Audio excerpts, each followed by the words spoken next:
I want to talk about Goldberg and this situation on Saturday night's main event and his comments on the Ariel Helwani show. But before we talk about Goldberg, I want to talk about another WCW star from that era, Buff Bagwell. I found out this morning that he got his leg amputated. I'm not sure if it's because of all the drugs or what, but I can't even imagine. I could not even imagine going through something like that.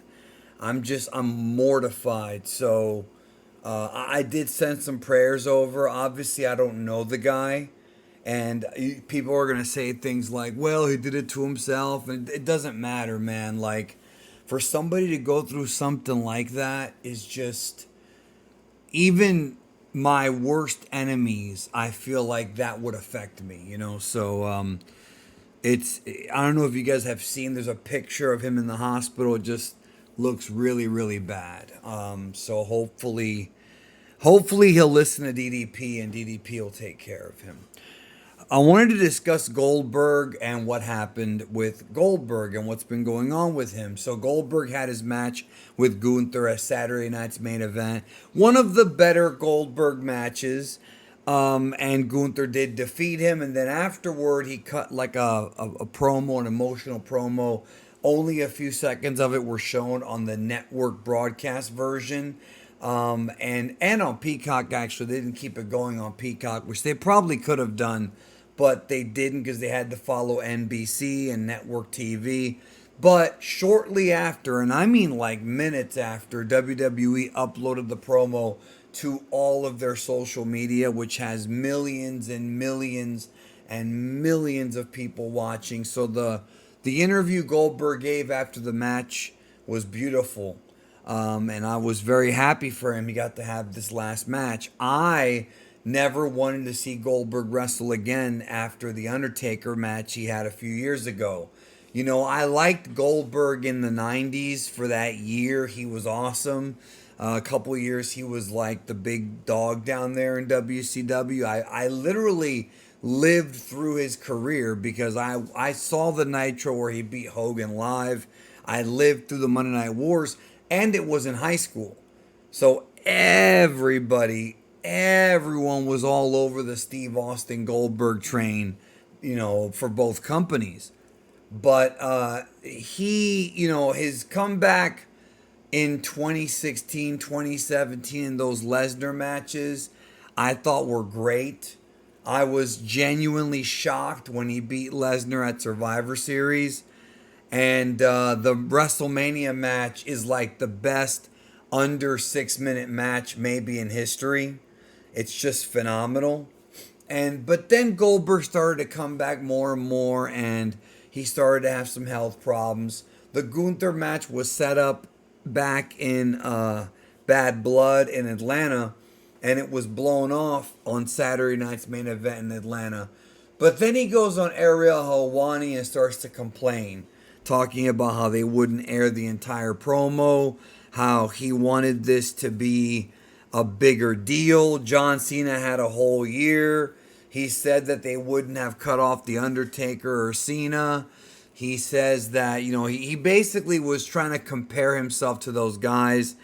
He got to have that moment with his son and his wife. And then he gets on Ariel Helwani and it's sour grapes. Look, I don't know Bill Goldberg personally. He seems like a genuinely good guy and a good father. But Goldberg makes it really hard to get behind him with some of the things that he says. Because the question is, who did more for who? Did Bill Goldberg do more for wrestling, or did wrestling do more for Bill Goldberg? Well, in 1998, when Goldberg was the biggest in his career, the biggest year in his career, he was a genuine TV draw, and you could make the argument, in fact, it would be a strong argument, that during 98, had Goldberg not gotten over, WCW would have sank even faster. Goldberg kept that ship afloat for another year and a half. If you go and look at the numbers, this is true. And so Goldberg did that. And for WWE, He was a draw a few times, but I do think that Vince McMahon overvalued his worth. I'll never forget how for WrestleMania 36, we were supposed to get Bray Wyatt the Fiend against Roman Reigns. Then last minute, Vince changes his mind. Goldberg beats the Fiend, and he gets the match of Roman Reigns. Then when the pandemic hit and WrestleMania had to get moved to the Performance Center, they swapped out Roman Reigns for Braun Strowman. Now, when Goldberg beat the Fiend, I was so freaking mad. And I've talked about this in other videos. I think I might even have a review still up on this channel from back then. Maybe I'll go listen to it because it has been 5 years. Goldberg, to me, I think may have overstayed his welcome. The question is Goldberg, like, here's the thing people have been asking. Does he have a point in what he's been complaining about? Or is he ungrateful? And I'll be honest. Look, WWE, it's a corporation, right? It's a corporate corporation. I know that sounds silly. Making money is their thing, but who the hell does Goldberg think that he is? He's not John Cena. That's for sure. Goldberg did not do for wrestling what John Cena has done for the past 20 years. He's certainly not The Undertaker. You know, why does Goldberg even think that he deserves to have a send-off like those guys?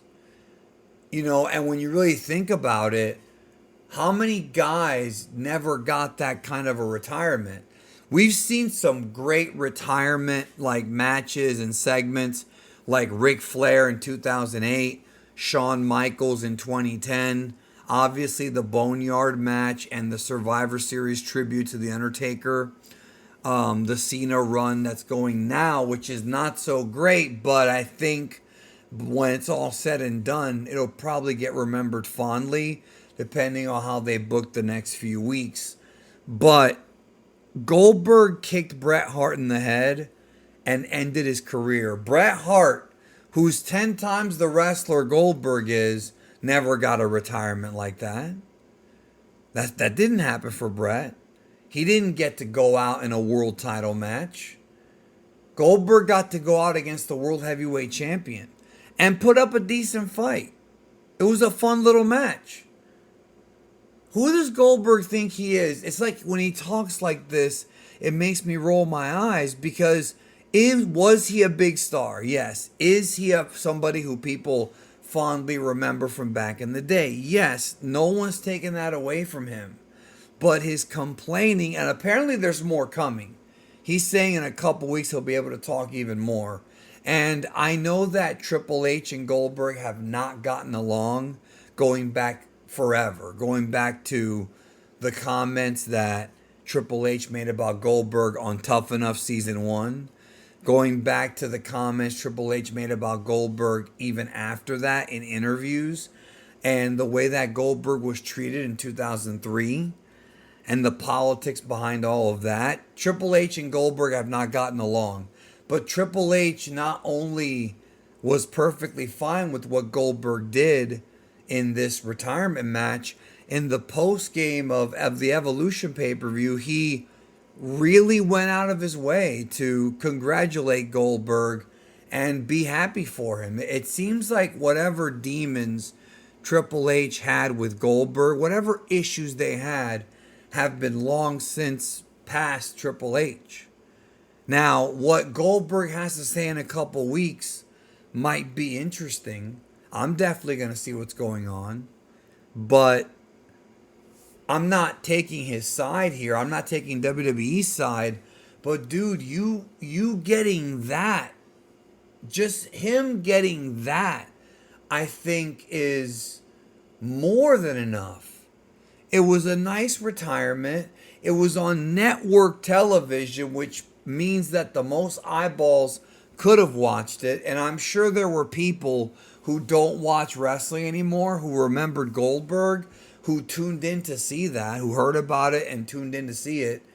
And the retirement video has a plethora of millions of views across a bunch of social media. you got to retire in front of your wife and kid. You got to, you know, talk to the people in front of the town that made him famous, Atlanta, Georgia, where he played for the Atlanta Falcons. Like it's insane. Like what more could you want? And yes, it does come off like Goldberg is ungrateful. Do you agree with me? Do you disagree with me?